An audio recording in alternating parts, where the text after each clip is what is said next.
1,00,000 మంది శివభక్తులతో కలిసి మహారుద్రాక్ష పూజలో పాల్గొనండి. వెంటనే కాల్ చేసి మీ పేరును నమోదు చేసుకోండి.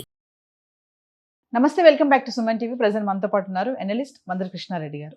నమస్తే సార్. నమస్తే అమ్మా. సార్, చాలా మంది మనం అమెరికాలో వెళ్ళాలి, అమెరికాలో స్థిరపడాలని చాలా మంది అనుకుంటారు. అమెరికానే కాకుండా ఇంకా ఇతర కంట్రీస్ కూడా, లండన్, ఆస్ట్రేలియా, యూకే, కెనడా ఇట్లా. అయితే రీసెంట్ ఒక అప్డేట్ ఏంటంటే, ఆస్ట్రేలియాకి వెళ్ళినటువంటి ఒక ఫ్యామిలీ అంటే అక్కడ స్థిరపడాలి, అక్కడ లైఫ్ సస్టైన్ చేసుకోవాలనుకునే వాళ్ళకి ఒక అన్యాయం జరిగింది. 6 సంవత్సరాలు ఉన్నటువంటి వాళ్ళ అబ్బాయికి శారీరక ఎదుగుదల లేకపోవడం వల్ల దాన్ని కారణంగా చూపించుకొని మరి వాళ్ళ వీసా రిజెక్ట్ చేయడం కానీ, దేశ బహిష్కరణ చేయడం వరకు వెళ్ళిపోయారంట. ఒక్కసారి డీటెయిల్గా మాట్లాడుకుంటే. మానవతావాదం మంట కలిసిపోతుందేమో అని, అది భారతదేశం లాంటి దేశంలోనే ఇలాంటి అన్యాయాలు జరుగుతాయని చాలా దేశాలు, అభివృద్ధి చెందిన దేశాలు ముఖ్యంగా మొదటి నుంచి ఒక అపవాదును మోసే ప్రయత్నం చేస్తూ ఉన్నాయి.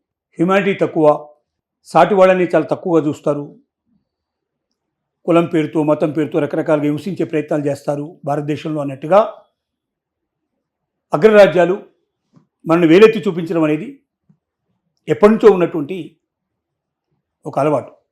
కానీ ఇవాళ ఆస్ట్రేలియా లాంటి అభివృద్ధి చెందిన దేశం, ప్రపంచ దేశాల లోపల గర్వించదగిన చెప్పుకోదగినటువంటి దేశం,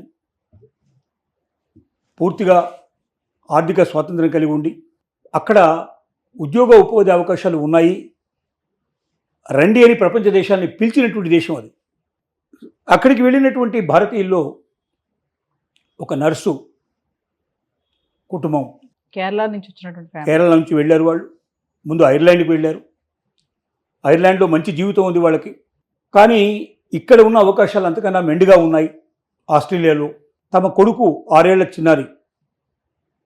చిన్నపిల్లవాడు, పుట్టుకతోటే అతనికి కొన్ని సమస్యలు ఉన్నాయి. ఆర్టీజీఎస్ సంబంధించినటువంటి పిల్లలు అంటారు వాళ్ళే. పుట్టుకతోటే సరిగ్గా మాట్లాడలేకపోవడం కానీ, కదలికలు లేకపోవడం కానీ, ఇలాంటి కొన్ని సమస్యలు వాళ్ళకు ఉంటాయి. ఆ సమస్య లోపల ఉండేటువంటి ఒక కుర్రాడు వాళ్ళకి ఉన్నాడు. ఆ కొడుకు జీవితం బాగుపడుతుంది. అక్కడికి వెళ్తే అక్కడ మంచి ఎడ్యుకేషన్ దొరుకుతుంది, అక్కడ తన పిల్లాడు బాగుపడే అవకాశం ఉంటుంది భవిష్యత్తు అనుకుని భార్యాభర్త అబ్బాయి కలిపి అక్కడికి వెళ్ళారు. కానీ వాళ్ళ అప్లికేషన్లోనే చాలా క్లియర్గా తమ పిల్లాడి పరిస్థితి ఏమిటి, తాము ఎందుకు ఐర్లాండ్ నుంచి తాము ఆస్ట్రేలియాకు రావాలనుకుంటున్నారు, కారణాలు కూడా పూర్తిగా ఎక్స్ప్లెయిన్ చేశారు. వాళ్ళ తప్పేమీ లేదు, వాళ్ళ పొరపాటు ఏమీ లేదు. వాటన్నిటికీ యాక్సెప్ట్ చేసుకుంటూ మీరు రావచ్చు, మీరు వెళ్ళి మీరు జాబ్లో జాయిన్ కావచ్చు, మీరు ఇక్కడ జీవితాన్ని చక్కగా గడపవచ్చు అని ఆస్ట్రేలియా ప్రభుత్వం ఆహ్వానించి అక్కడికి వచ్చి సెటిల్ అయిపోయిన తర్వాత సడన్గా అధికారంలో ఉండేటువంటి మరి గొడవలు కావచ్చు, కారణం కావచ్చు, లేక ప్రభుత్వ దృక్పథమే ఆ రకమైన పరిస్థితిలో ఉందో మనకు తెలియదు, వాళ్ళు కోర్టు నుంచి నోటీసు పంపించడం జరిగింది. ముందుగా ప్రభుత్వం నుంచి ఒక శాసనలాగా వచ్చేసింది. ఏమిటంటే, మిమ్మల్ని ఈ దేశం నుంచి బహిష్కరిస్తున్నాం, ఇలాంటి పిల్లవాడు ఈ దేశంలో ఉండకూడదు, కాబట్టి మీరు వెంటనే దేశం విడిచి వెళ్ళండి అని చెప్పి వాళ్ళకి శాసనం పంపించారు. దీంతో వాళ్ళు చాలా బాధపడ్డారు, చాలా వేదనకు గురయ్యారు. అక్కడ ఐర్లాండ్లో అవకాశం పోగొట్టుకున్నారు, ఇక్కడ ఆస్ట్రేలియాలో కూడా పోగొట్టుకుంటే తమ జీవితం ఏంటి, తమ భవిష్యత్తు ఏంటి, తిరిగి కేరళకి వెళ్ళిపోయే పరిస్థితి ఉంటే చాలా కష్టంతో కూడుకున్న పనిని వాళ్ళు భయపడుతూ బాధపడుతూ చివరి అస్త్రంగా వాళ్ళొక పిటిషను దాఖలు చేయడం జరిగింది. ప్రజలకు అప్పీల్ చేశారు. ఆస్ట్రేలియాలో ఒక అవకాశం ఉంది, అత్యధికమైన ప్రజలు ఏదైనా ఒక శాసనానికి వ్యతిరేకంగా, ప్రభుత్వం ఇచ్చినటువంటి ఏదైనా ఆర్డర్కి వ్యతిరేకంగా సరే ఎక్కువ మంది స్పందిస్తే అది ఆటోమేటిక్గా ప్రభుత్వం తన యొక్క ఆలోచన మార్చుకొని విరమించుకొని దానికి అనుగుణంగా శాసనం చేయాల్సిన పరిస్థితి ఏర్పడుతుంది. ఇలాంటి ఒక అవకాశం ఉంది కాబట్టి దాన్ని ఉపయోగించుకొని ఏదో రకంగా ఆస్ట్రేలియన్ ప్రజల్లో భావన కలిగించాలని తమ ఇల్లు, పిల్లాడు మొత్తం వివరాలన్నీ తెలియజేసుకుంటూ వాళ్ళ వెబ్సైట్ లోపల, సోషల్ మీడియా లోపల మొత్తం ఇన్ఫర్మేషన్ ఇస్తే ప్రజలందరికీ అప్పీల్ చేసుకున్నారు.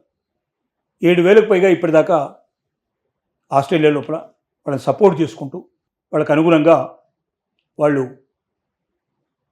ఇన్ఫర్మేషన్ పాస్ చేశారు. మేము మిమ్మల్ని సపోర్ట్ చేస్తున్నాం, మీరు ఈ దేశాన్ని వదిలిపెట్టి వెళ్ళాల్సిన అవసరం లేదు, ప్రభుత్వం తిరిగి రీకన్సిడర్ చేయాలి ఈ విషయాన్ని అని చెప్పి వాళ్ళు అప్పీల్ చేసుకున్నారు. ఈ అప్పీల్ మీద ఇంకెంతమంది ముందుకు వస్తారు, ఆస్ట్రేలియా ప్రభుత్వాన్ని కదిలించగలిగేంత స్థితికి దానికి వస్తుందా లేదా అనుమానాస్పదంగా ఉంది పరిస్థితి. కానీ ఆశతో ఎదురు చూస్తున్న ఆ కుటుంబం రోజులు లెక్క పెడుతోంది. ఎందుకంటే ప్రభుత్వం ఆల్రెడీ శాసనం చేసింది కాబట్టి దేశం విడిచి వెళ్లాల్సిన పరిస్థితి, బహిష్కరణకు అవకాశం ఏర్పడుతుంది. లేకపోతే బలవంతంగా అయినా బయటకు పంపించేట్లు పరిస్థితులు ఏర్పడతాయని భయపడతా ఉన్నారు. అంటే ఇవన్నీ మనకు తెలియజేస్తుంది ఏంటంటే ఇన్హ్యూమన్ అనేది ఒకటి తెలుస్తుంది. రెండోది రోజు రోజుకి ఇతర దేశాలు ఇండియన్స్ అంటే భయపడుతున్నాయనే విషయం అర్థమవుతుంది. ఇండియన్ యొక్క కెపాసిటీ, ఇండియన్ శక్తి సామర్థ్యాలు, ఇండియన్ తెలివితేటలు, ఇండియన్స్ ఎక్కడికి వచ్చినా మమ్మల్ని డామినేట్ చేస్తారేమో, అమెరికా లాంటి దేశాన్ని డామినేట్ చేసే పరిస్థితి ఏర్పడ్డప్పుడు మా దేశాలు దానికన్నా చాలా చిన్నవి కదా. కాబట్టి వీలైనంత వరకు ఇండియన్స్ని ఎలాగైనా తప్పించి పంపించాలి, ఏదో ఒక కారణం చూపించి వాళ్ళ దగ్గర రకరకాల కారణాల ద్వారా దొరికిన కారణం దొరికినట్టు చూపించేసి ఇండియన్స్ పంపించాలన్నట్టు ఒక నిర్ణయానికి ఈ మధ్యకాలంలో వచ్చినట్టుగా మనకు కనపడుతుంది. ఎందుకంటే మనకు లండన్లో అదే పరిస్థితి ఏర్పడుతోంది, జర్మనీలో కూడా కొన్ని సంఘటనలు జరుగుతున్నట్టు తెలుస్తున్నాయి, ఇక్కడ మనకు ఆస్ట్రేలియాలో కూడా అదే పరిస్థితి కనబడుతుంది. అంటే ప్రపంచ దేశాలన్నీ కూడా భారతీయుల యొక్క శక్తి సామర్థ్యాలకు భయపడుతున్నాయి.